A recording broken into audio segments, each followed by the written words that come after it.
Ilmu itu hilang bukan dengan cara tiba-tiba ulama-ulama kita itu kehilangan ilmunya, nggak bisa lagi ngomong. Tidak begitu.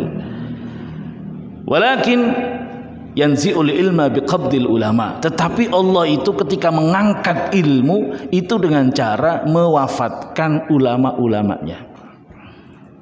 Hatta idza la yubqi aliman, sehingga ketika tidak ada lagi orang alim, orang yang berilmu, orang yang mendakwakan Islam, ittakhadhan nasu ru'usan juhalan, maka manusia akan mengangkat panutan-panutan orang-orang bodoh.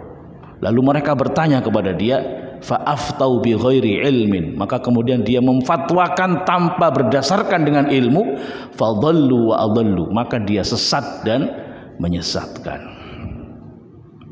Maka setiap kampung harus punya program, harus ada ulamanya, Bapak Ibu.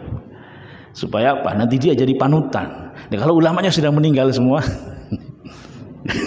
nggak ada yang siap jadi imam misalkan, gimana nanti masjid kita itu? Nah, jadi selain kita punya proyek masjid yang luar biasa ini, harus ada juga proyek ulamanya nanti gimana? Masyarakat kita itu harus bila perlu ada inisiatif dibiayai. Kalau ada orang yang punya potensi, ilmunya hebat, cerdas, hafalannya kuat, kita biayai, kita kirim ke Mesir sampai doktor, nanti tanda tangan, nanti kalau sukses balik ya ke Masjid Suban, jangan kabur. Nanti nggak mau balik lagi ke Suban ya. Jadi itu perlu. Kenapa? Kalau gak ada ulama itu nanti ittakhadhan nasu ru'usan juhalan, yang dijadikan panutan orang-orang bodoh nanti. Maka dia nanti akan sesat dan menyesatkan. Nah, dalam satu riwayat di Ibnu Majah disebutkan la faqihun wahid, orang alim yang istiqomah tentunya ya, orang alim yang mengamalkan ilmunya, asyaddu ala syaitan, lebih hebat, lebih dahsyat bagi syaitan daripada alfi abidin, daripada 1000 orang ahli ibadah. Setan kalau disuruh mengatasi 10.000 orang ahli ibadah itu kecil daripada mengatasi 1 orang alim yang istiqomah. Maka kalau 1 orang alim wafat itu luar biasa dampaknya, Bapak Ibu ya. Kalau hanya orang ahli ibadah meninggal, insya Allah nanti muncul ahli ibadah yang lain. Tapi kalau 1 orang alim meninggal dunia, dia menjadi panutan masyarakat, istiqomah ibadahnya, ilmu dan amalnya sama, itu dahsyat sekali kematiannya, kewafatannya.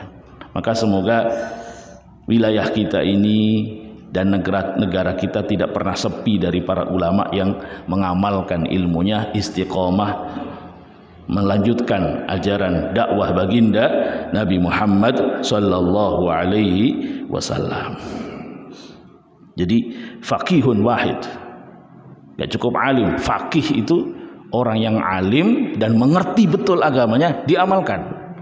Tidak orang yang hanya ilmunya banyak tapi ilmunya tidak digunakan, ilmunya hanya digunakan untuk mencari duit. Nah, ini repot. Nanti kalau dia berfatwa sesuai pesanan wanibiro, nah, ini ada proyek ini misalkan Bu ya, misalkan halalkan ini, siap. Namanya juga orang alim, bisa aja Bu nyari dalilnya. Bagaimana caranya halal? Bisa aja. Nah, ini yang mungkin disebut oleh Rasulullah, barang siapa yang mencari ilmu yang seharusnya karena Allah tapi diniatkan untuk mencari dunia, maka dia tidak akan mencium baunya surga. La haula wala quwata illa billah. Mungkin juga yang dimaksud hadis Rasulullah sallallahu alaihi wasallam, asyaddun nasi adzaban yaumal qiyamah alimun lam yanfa'hu biilmih. Manusia yang paling dahsyat azabnya di hari kiamat alim, orang yang berilmu, lam yanfa'hu biilmih, tapi ilmunya tidak manfaat. Ilmunya banyak, tahu halal haram, tapi dibuat mensiasati untuk mencari dunia. La haula wala quwata illa billah.